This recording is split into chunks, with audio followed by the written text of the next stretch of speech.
on digital radio, on the app, on your smartphone, on X, YouTube, and Facebook. The Sportscast. Expect the unexpected. The Donut Bag presented by The Sportscast.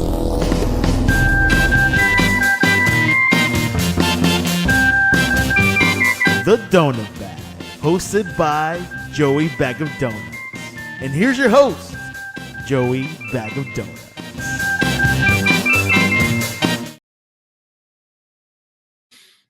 Hello. I want to start this by saying that the Steelers probably lost, and it's probably my fault. Well, the Steelers did lose, but it was probably my fault. The reason why it's my fault was because last week for the Bengals game, I wore that ridiculous Bumblebee uniform to get them, make sure that they won, and they won. This week, I wore an away uniform. I hope Sophie comes down here. An away uniform because, hey, it's an away game. So I take responsibility for the Steelers' loss. It's my fault. Maybe the team has something to do with it, but mostly my fault. So I'll start off by saying I apologize for the loss. But I wanted to do this. Welcome to the Donut Bag Podcast, part of the Sportscast Network. If you want to join in the conversation, and please do, let's just vent. Let's just get it all out of our system. And that's why I'm doing this. I am doing this to get everything out of my system and just never speak of this game again. Maybe never speak of this team again. I don't know. But I you know what? If there was one word to describe me right now, I'm not mad. I'm not disappointed. I'm exhausted. This game was exhausting. Like in the middle of the third quarter, I was and into the fourth quarter, I was just like, just get this over with. This sucks. The Steelers are what they are, and what they are is a 50-50 team. You don't know what you're going to get. They're two-face. They're basically two-face. One minute they're awesome, another minute they're horrible. One game they're great, one game they're horrible. Maybe the offense is good, maybe the offense is bad. Maybe the defense is good, maybe the defense is bad. I don't even know what happened. When you give up 31 points, I would say the defense was bad. They scored 28, but there's plenty of blame to go around in this game. So I'm just going to go through the drives and see what I remember. Again, if you want to join in the conversation, you go on YouTube. Also, I'm pretty sure you could reply on Twitter also. But yeah, please join in. Let's vent. The Bears get the ball to start the game. 3 and out. Yay. Let's talk about before the game. The Bears were 7-3 and the Steelers were 6-4. And the talk before the game was, well, the Bears really didn't beat anybody good.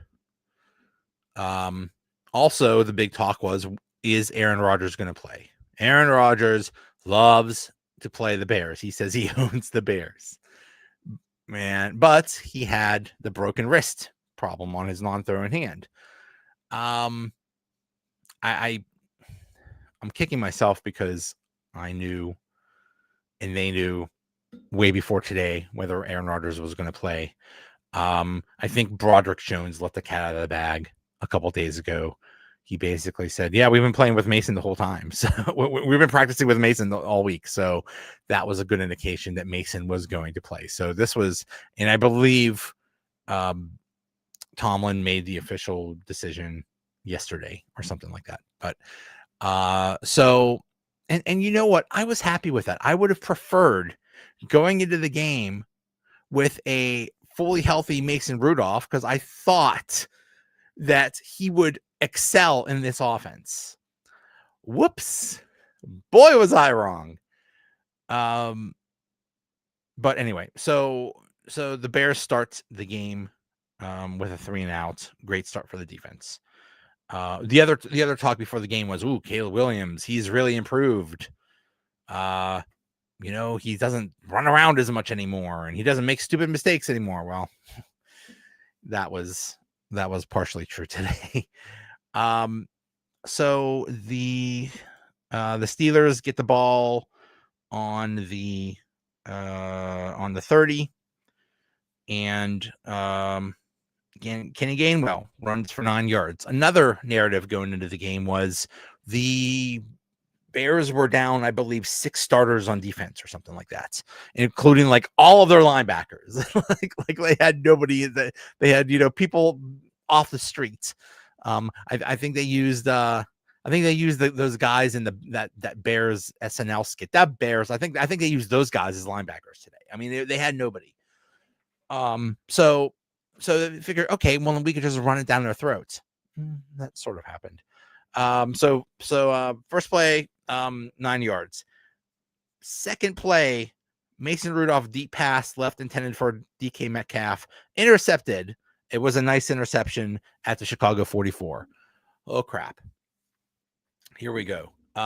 The Bears were known as a team that got a lot of turnovers, just like the Steelers. So, hey, that was just a great play in their end.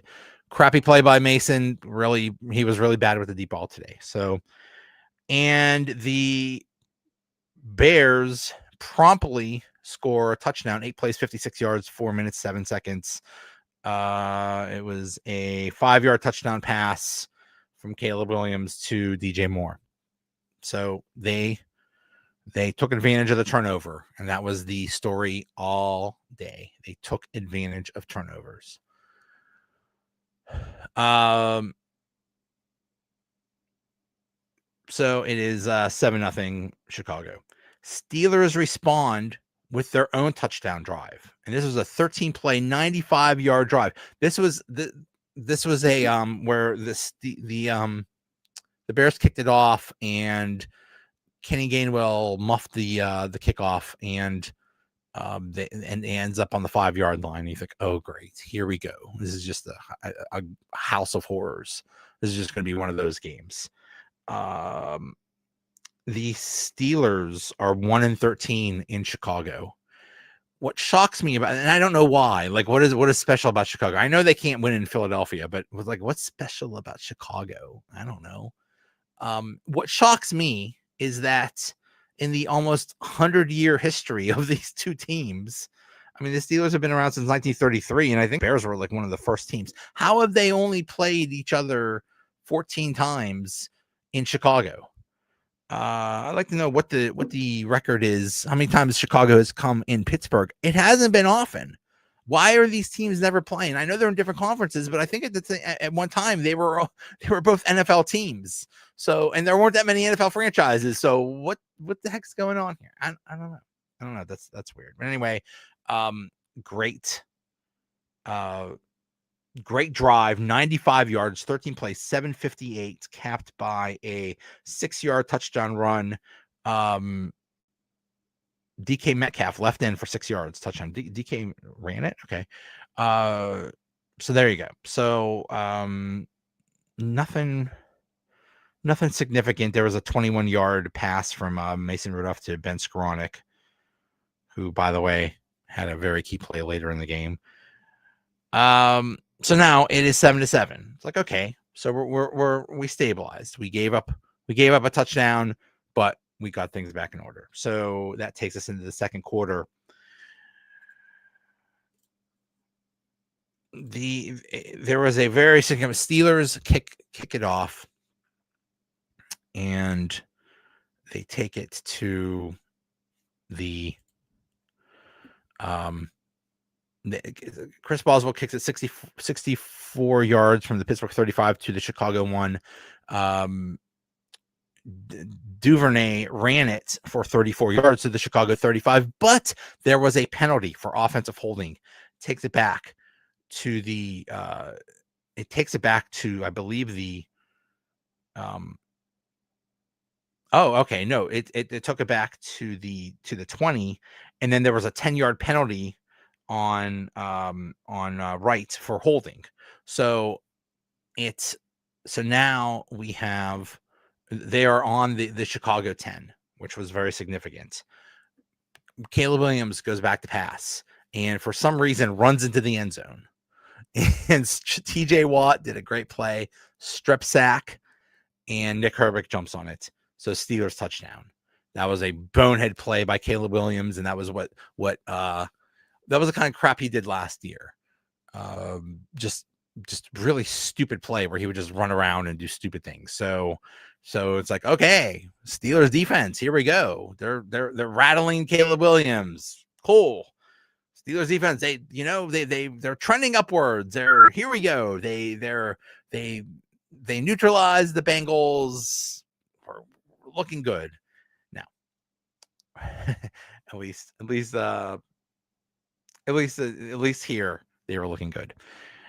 So Steelers are up 14-7. The Bears get the ball again on the kickoff, and after 5 plays, 26 yards, 257, another fumble caused by a Steelers defense at the left guard of 47. No, Pittsburgh 47. So recovered by Y.A. Black, who, by the way, just got engaged today, this week. So congratulations to him. The Steelers do not take advantage of that. 5 plays. 5 plays, 22 yards, 3 minutes, 1 second. This was the drive with the what is the Steelers? I forget what the Steelers version of the tush push is. I don't know, but it was very poorly executed. It was pathetic, and they turn it over on downs. This basically, it turns out, decided the game because they've stalled at the Chicago 30-yard line, and it was 4th and 1. If they kick the field goal there, they're up 17-7. They lost by 3. They just gave away 3 points. They would have at least ended the game in a tie, but nope. What do you do here? What do you do? You criticize Tomlin for being too conservative. He is by far the most conservative coach when it comes to 4th down. But he goes for it, and it doesn't work. I mean, that's on the team. It was a poorly executed tush push. So that was just sad and pathetic, and it cost them points, and it cost them the game. The Bears promptly go down. Now, people consider a turnover on downs a turnover. I get it. I mean, heck, turnover is right in the name. Bears promptly go down the field, 11 plays, 70 yards, 4 minutes, 50 seconds, and score a touchdown to tie the game. There was a 12-yard pass to Loveland. And I'm not sure. Was this one of those where some of the Bears were just wide open? What are we doing? We're 11 games into the season, and the defense still has these screw ups. I don't know. The Steelers respond with a touchdown drive of their own. 7 plays, 80 yards. This was the play. This was the drive with the fake tush push. They run the tush push, but instead of pushing the tush, they give it to Gainwell, and he scores a 55. He runs 55 yards for a touchdown. This was the play. I guarantee they got this play from the Ravens last week. And hey, it's brilliant. It worked perfectly.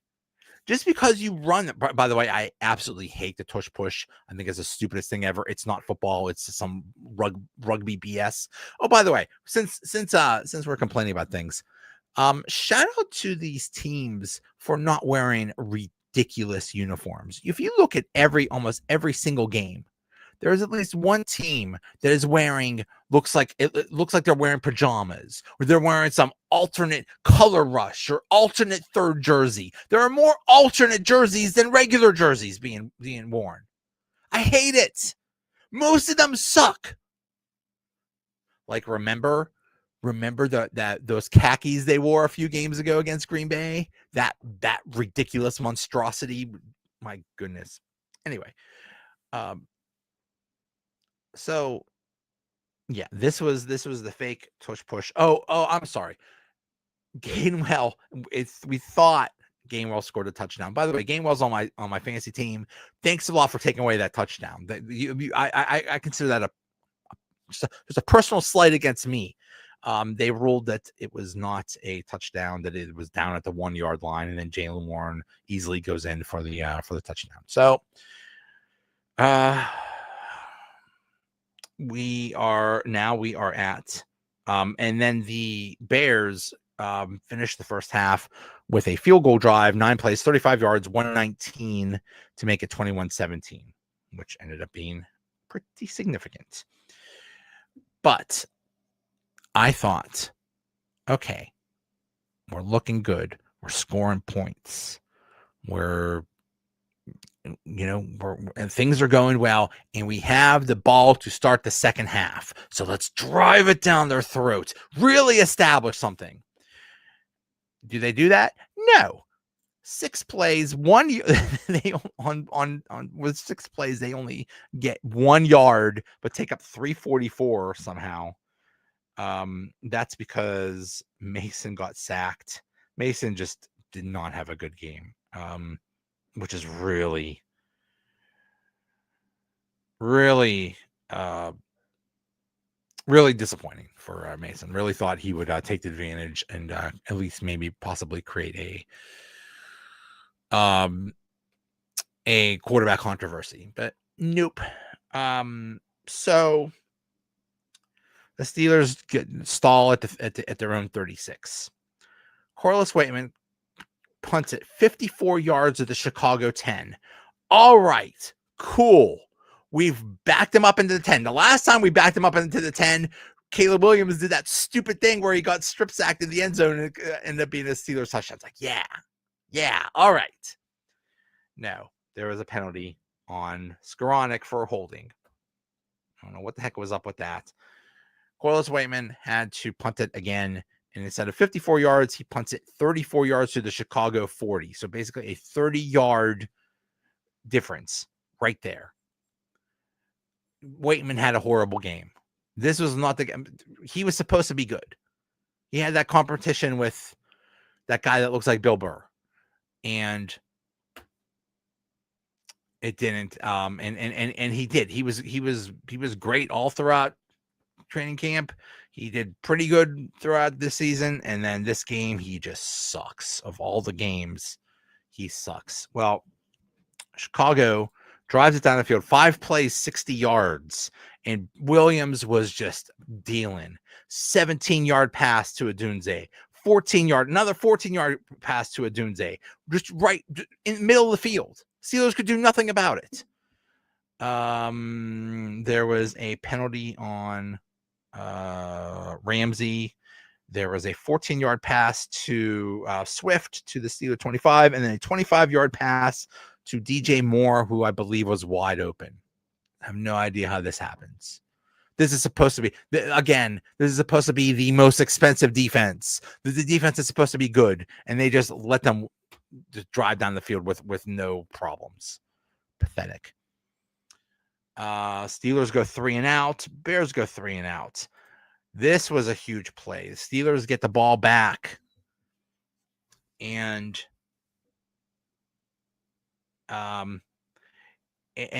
during this drive, there was a 4-yard run. In this play, DK Metcalf hurt his ankle. That was huge. I don't understand how Omar Khan allowed the same thing to happen 2 years in a row. Last year, they had no wide receiver 2, and they only had George Pickens. And when he got hurt, the team went to hell. This year, they get DK Metcalf. They have a wide receiver 1.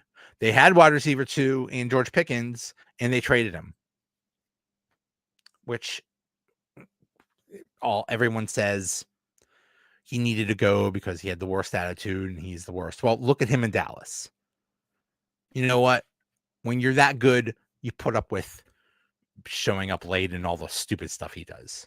Imagine this team with George Pickens, with two elite wide receivers. So now DK Metcalf might be hurt. He did come back in the game, but still, if he's hurt, once again, the Steelers season is over because they don't have a wide receiver 1. Just pathetic that happened 2 years in a row. Anyway. So anyway, that ended up being a pass interference and that was a 27-yard play. So they are at the Chicago 37. They're Warren gets stopped for -2 yards. So they're at the Chicago 35 in field goal range. Mason Rudolph is sacked at the Chicago 45 for -8 yards, gets fumbles, and it's recovered by Chicago. There you go. There's another 3 points right there. Pathetic by just really disappointing game by Mason. So it is still, so now it's 24-21 Bears. Beginning of fourth quarter, Bears score a touchdown, 9 plays, 54 yards, 438. There was a 2-yard touchdown run by Kyle Monongai. Again, he basically went in untouched. The Bears were good at running, and the Steelers apparently thought their big thing going into the season was we need to stop the run. Well, they don't. So it is now the Bears are up 31-21 with basically the beginning of the fourth quarter. Steelers take 17 plays, 73 yards, and take up 747 and score a touchdown of their own to make it 31-28. Yay. At this point, I was exhausted. At this point, I'm like, just end this damn game.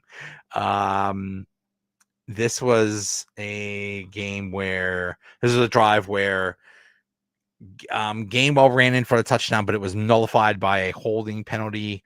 And then they did eventually. This was Rudolph to Muth. So it is 31-28 with about 6.5 minutes left. Okay, we're down 3, middle of the fourth quarter. It's doable. Okay. Steelers defense really needed to do something there, and they did. They caused a 3 and out. 3 plays, 8 yards, minute 50. So now there's 4:46 left, and the Steelers get the ball back with down 3. Okay, we could still win this or tie it. Something could happen. The Steelers take 6 plays, only move 12 yards, take up 244. So now there is 2 minutes and 1 second left. It is 4th and 9 on the Steelers' own 23. The Steelers have all their timeouts, and Mike Tomlin elects to punt it. You're up. You have 2 minutes and 1 second left. You're down 3 and you decide to punt. Yes, I know it's 4th and 9. Yes, I know it's you're on your own 23-yard line. To me, that's insanity. I'd rather lay the game on right there than this crap. No, they punt. They punt because they figure we have all of our timeouts. So we could stop them, we could get the ball back. He ended up being right, but still. What the heck? What I just, when he's aggressive, when he should be aggressive, he's not. When he shouldn't be aggressive, he is. It's so the Bears run 3 plays, make the Steelers use all their timeouts. Actually, no. The Steelers, they made them use all their timeouts, only take up 24 seconds. So Tomlin's gamble worked. They get the ball back. The Steelers get the ball back with 1:36 left, down 3 at the where do they start? They start at their own 20. You have a 14-yard pass to Muth. Okay, we're moving. You have a 7-yard pass to Gainwell. All right. 8-yard pass to DK Metcalf. All right. Now we're on our own 49. 2-yard pass to Calvin Austin for the first down. It is 1st and 10 on our own 49. Incompletion to Calvin Austin. 2-yard pass to DK Metcalf to the Chicago 47 for 2 yards. Now we're at 3rd and 8. Third and 8 was the short pass to DK Metcalf. Well, now it is 4th and 6. This is the ball game right here. 4th and 6, 21 seconds to go. You're on the Chicago 47. What do? That would have been what, a 64-yard kick? Am I thinking? Am I calculating that right? 64 yards? I believe so. Yeah, let's say it would have been a 64-yard kick. You got Chris Boswell, the best kicker in the league. Yes, I know it's outdoors, but my God, you have the best kicker in the league. How do you not try to go for the field goal? Instead, Mason Rudolph, pass incomplete. Basically, it was batted down at the line of scrimmage to DK Metcalf. That's the game. It was 4th down. That's the game right there. This game was exhausting. It was so disappointing because it was so winnable. If they didn't turn it over so much, if they just kicked a field goal when they could have kicked the field goal, they would have at least tied the game. They could have gone ahead if they just tried a long field goal here. It's just so frustrating. So now where are we? So what else happened in the division? Well, the Ravens beat the Jets. Of course they did. And now they're in first place. The Cincinnati lost to New England. Who cares about them? They're 3-8. So Baltimore is now 6-5. The Steelers are 6-5. This game possibly might cost the Steelers a chance at the playoffs. I don't know. Right now, if you look at the playoff picture, you have are the Steelers right now even, would they even be in the playoffs if the season ended today?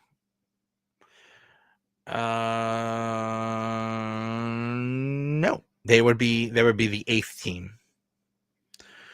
You have the Patriots are the number 1 seed, the Broncos are the number 2 seed, the Colts are the number 3 seed.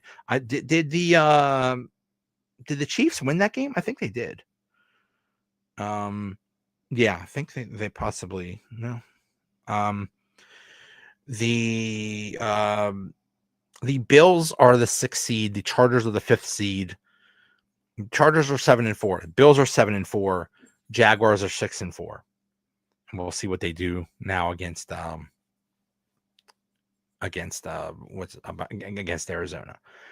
But that's the thing. You're fighting. Oh, and by the way, who else is in the playoff hunt? The Texans, the Chiefs. Really formidable teams. You're finding a lot of good teams for a playoff spot right now because they lost this game and because they might not win the division. Unbelievable. Unbelievable. But hey, you know what? They deserve it. They don't deserve to win anything. But that's what this team is. They beat the Colts. They shut down the Bengals with their high-powered offense. And then they lose today. It's just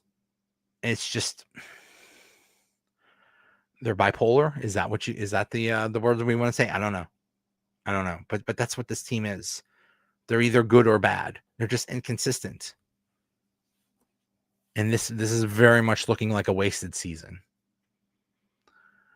Tomlin did say after the game that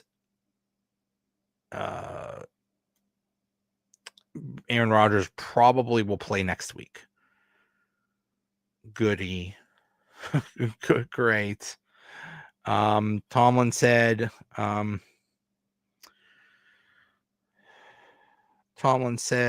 where is it? I anticipate him being ready for next week. It was a prudent decision to make. Certainly, it wasn't fluid week for him. It was a fluid week for Mason in terms of reps and so forth. I think it'll be in our rear view mirror as we move forward.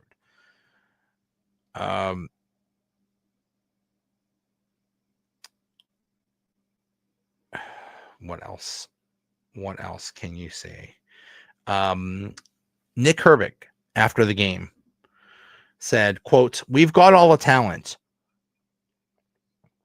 We've got good coaches. We've got good players. We've just got to win games, man.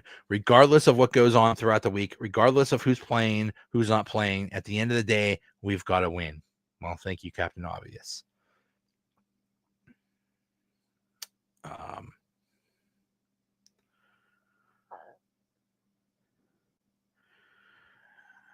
I don't know what else to say. Oh no, is Shedeur Sanders doing well? Uh-oh, that would be funny.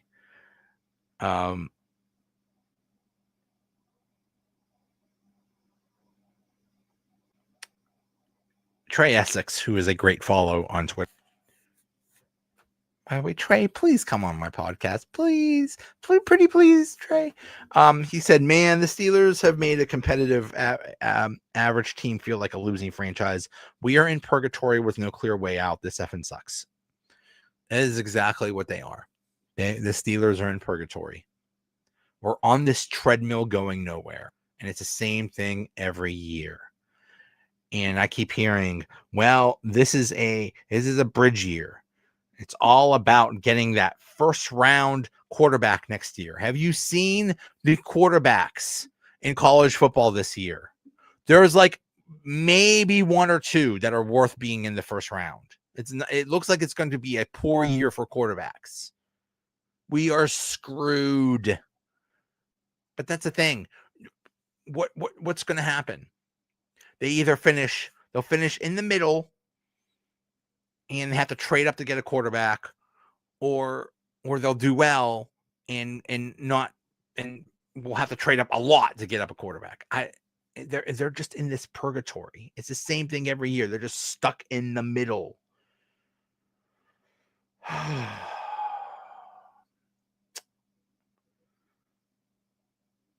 One thing about the Ravens, I'm sorry, they don't look that great. They don't. I mean, they beat the Jets and the Browns in the past couple weeks, and barely. They don't look that strong. I don't know. Maybe it's just not their year. Maybe the Steelers actually could beat them. I don't know.